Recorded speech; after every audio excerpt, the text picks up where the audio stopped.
This is about uniting great people with a similar mission, similar point of view. So we have that support network. We have the energy and the passion to leverage so we can continue to fight the good fight, standing for truth, standing for the rights that we truly deserve, standing for our freedoms, standing up for each and individual country. It's not easy. It's not going to be easy for any of you.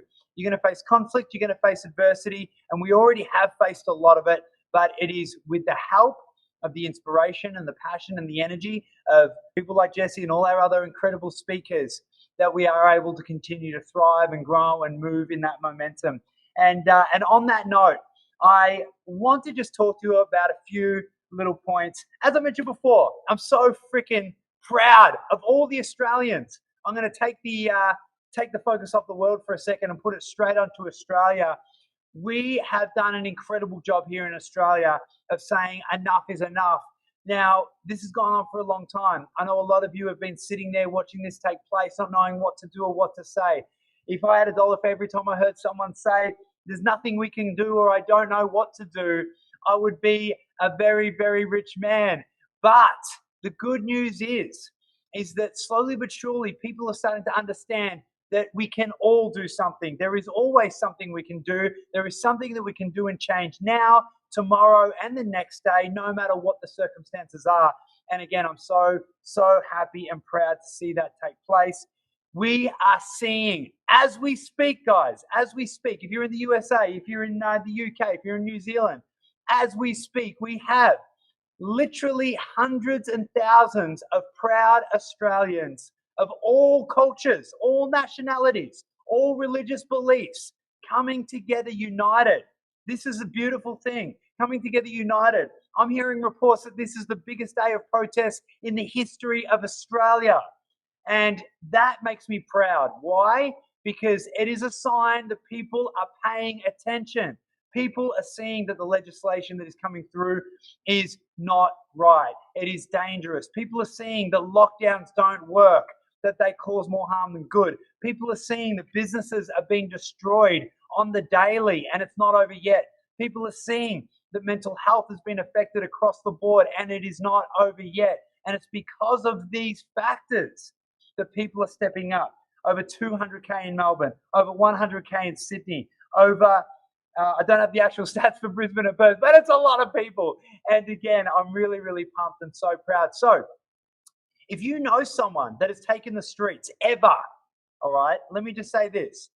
You know, in the beginning, people were taken to the streets. And of course, the media and everyone was shining a very negative light on them. They were the minority because they were a small group of people that were standing up for what they believed in. They were shunned, they were abused. Then, of course, we saw things escalate and we had the workers come out. And even then, the media and others try to portray them to be neo-Nazi man babies was, I think, the actual line heard multiple times. But the truth is, this is your average Aussies, men and women, brothers and sisters. This is your neighbor, this is your friend, this is your father, this is your mother, this is your sister. These are people that you know that need change, that care about something greater than themselves. And I just want to say a huge hats off to all of the people that have the courage to go out there today, who had the courage to go out there yesterday and prove that there is always something you can do, and that one voice matters just as much as the many, rather. One voice matters because, as you've seen, let me make this picture really clear. Today is the biggest day of protest in the history of Australia. Last week, we had 138,000 people march in Melbourne. Now we have over 200,000 people marching. Why do you think it gets bigger every single time? It's because individuals are seeing other individuals stand up, and they then believe that they can do it too. And what that shows you is the power of strength and influence, the power of one voice. One voice can influence many to ask better questions, to look a little bit deeper, to tap into their moral compass, to step up when they're being told to sit down, to raise their voice and speak up when they're being silenced. And this is so crucial right here, right now. And this is why so many of you are doing such a fantastic job. I just wanted to make a really clear point that today's energy, today's numbers, today's protests and the people walking the streets peacefully, may I add, are all perfect examples of what each and every individual can achieve, what the people can achieve when they say enough is enough and they unite together. Many religions, many walks of life, so many different age groups. You've got kids, you've got elderly, you've got mums and dads, you've got everybody, and it is so beautiful. Unity is what we need, guys. Whether you are jabbed or not, okay, it's got nothing to do with it. It's a distraction, in fact.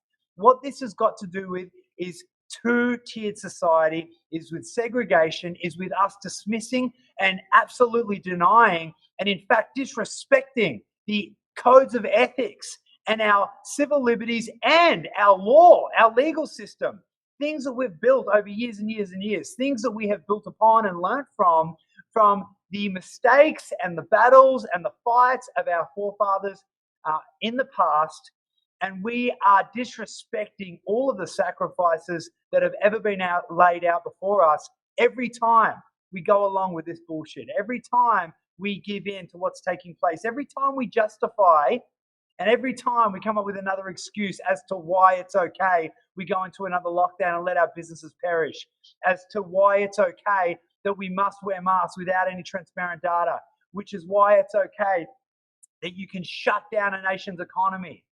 Why is it okay that we can segregate people based on medical class when there is no evidence proving transmission is different? Again, we need transparency, but we, more than anything, need people like you to step up, speak your truth, look a little bit deeper, and again, it's because of you that we're seeing change. So, with that little awesome rant done, I just wanted to say a huge thank you to all the freaking Aussie warriors sitting out there today marching. If you didn't get to the streets, it's okay. You're here watching this. But please congratulate the person that you know that went. Please get on a post where you see the marchers and comment and praise them and say, well freaking done, because they have sacrificed time, energy, effort. They have risked ridicule, criticism, adversity just to go and show a level of force to say to our government and to say to the people that are in charge that have absolutely done a shocking job of getting us out of this challenge. They are saying, we've had enough. We demand proper democratic process. We demand proper democracy. We demand transparency in government, transparency in science, transparency in data in order to understand why we have been put through the ringer right now.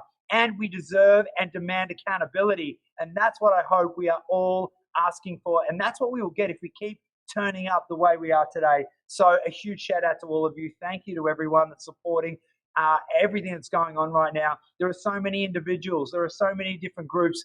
I will try to take a moment throughout this 2-day event to thank people that couldn't speak and thank people that are out there that aren't getting the attention they deserve, because we need to thank those guys. When this is done and dusted and we haven't turned into a communist country, we can thank those people for talking out, speaking out, and supporting.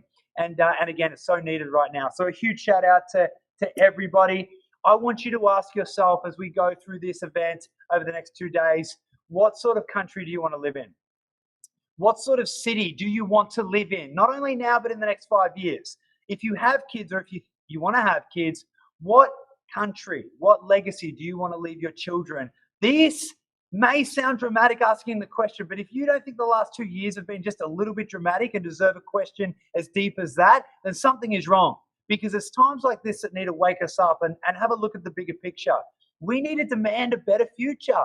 You know, I've had so many people say, you know, look at the other countries. You should be focusing on Kabul or focusing on these other places, human rights. And I'm like, how do they stand a chance if we can't even protect the human rights of our people, of our countries? We live in Western society. First world problems, maybe.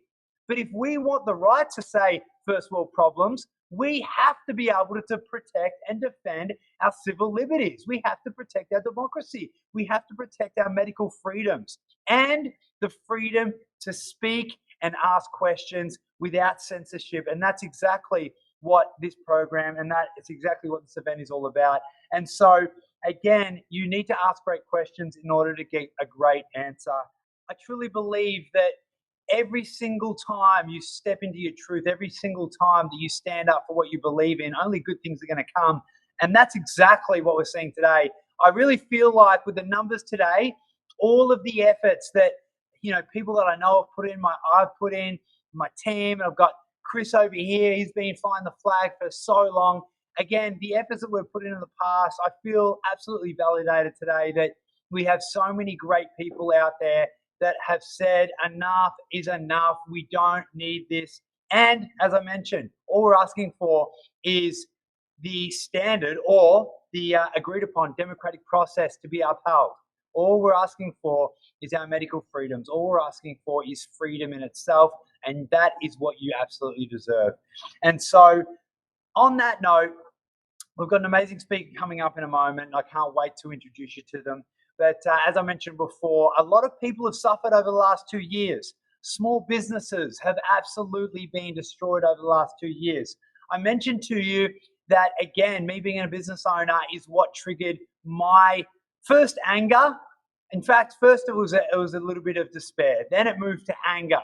Then it just moved to positive energy where I thought, no, I'm not going to sit back and cop this. I'm not going to sit back and let the government or anybody shut my businesses down for the long term. And unfortunately, we got absolutely smashed. I run a gym chain, so of course we were shut for nearly 2 years. And I'm not the only one that has suffered. Victorians across the board, New South Wales, small business have absolutely suffered. Here in Queensland, so many businesses have suffered. And unfortunately, this is the same story, not only across the globe, across Australia, but across the globe. And it's because of this fact. It's because of what has taken place that we must make sure we learn from what's taken place. We must make sure that it never happens again. And part of that is accountability. Part of that is fighting back. And anyone that knows me, I've never been one to back down for a fight. And this is why we are 100% backing this class action that we are going to be helping raise money for on behalf of Valiant Legal and Banga Legal, where we are supporting small businesses who have suffered during this time. And this is your chance to help us keep the powers that be accountable to the damage that they've caused. Head on over to www.globalfreedomrally.com/donate, where you can donate today to help us support small businesses in this class action lawsuit that we're going to be actioning in order to get accountability and make sure that this doesn't happen again. If you do not fight back, if you do not stand up, if you do not understand what you stand for and what you don't stand for, you are writing an open invitation for this to take place again. And that, my friends, I personally, damn sure, am not going to be letting that happen again. Absolutely never. And I hope you don't as well. Again, every time you stay silent, every time that you sit back and comply to things that are unreasonable and are not transparent, you are only aiding in the actual problem. And so we are going to be fighting back with this. Head on over, help us, donate, share this link. Everything helps right now. And we're going to be standing up for small businesses and giving it a good nudge, fighting back on behalf of small businesses and on behalf of Australians across the board. And it's something we're really, really proud of. So www.globalfreedomrally.com/donate. Head on over, share the love, share the link. Now, if you're watching this, I'm just stretching my legs as I speak because this is a big job, ladies and gentlemen. This is a big job. I've got my shoes off.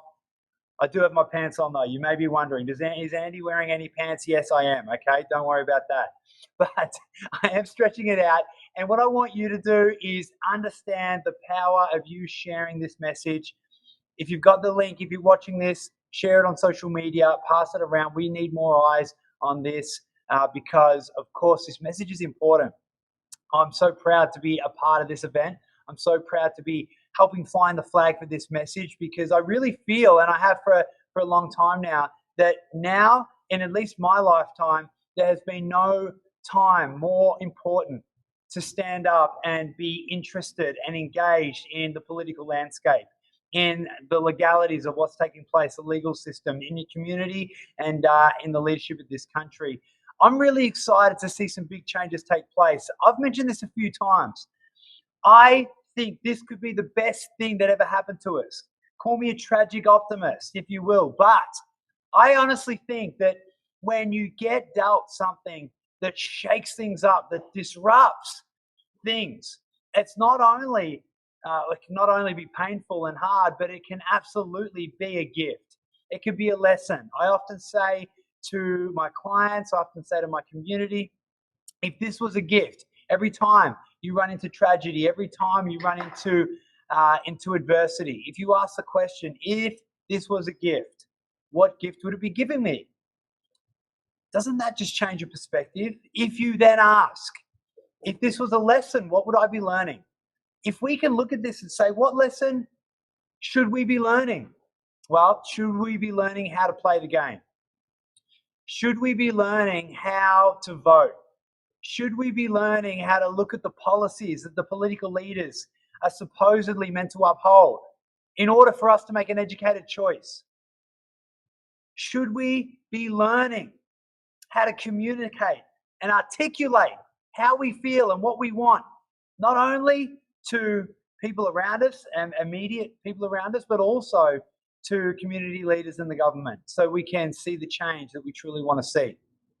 Should we be learning our rights? Should we be learning our civil rights and liberties? Should we be learning, again, what we deserve to have in this country? Because I think that part of the problem at the start of this was that we didn't understand our rights.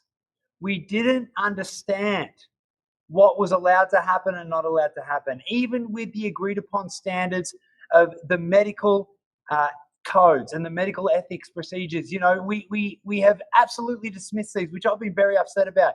You can probably tell because I've spoken about it many times. But if we truly understood our legal rights, if we truly understood our civil rights, would we have got this for so long? Now, again, I am in support of government. I am in support of authority and law enforcement, all of it, in fact. But I think we all need to have checks and balances. I think we all need to make sure that there is accountability. I think we all need transparency in decision making at this sort of level when you're having economies closed, when you're having families destroyed, when you're dividing communities, families, and friends over something that does not need to happen, that doesn't even make sense. And if that is taking place and we're seeing society in the state that it's currently in, I think we need to ask better questions. I think we need to look for the gifts. I think we need to ask, what are the lessons? What are we going to learn? And what are we going to change moving forward? What are we going to change so that our future looks different? Because if we do not, exactly right, Cynthia, I love that, turn your trials into triumphs. Because if we do not make sure that we stand in our truth and we demand a better future, then we're not going to freaking have it, beautiful people. We're not going to have it. It's the same in business. It's the same in relationships. It's the same in every other facet of life. Putting my personal development hat on, this is how you grow and evolve and better yourself.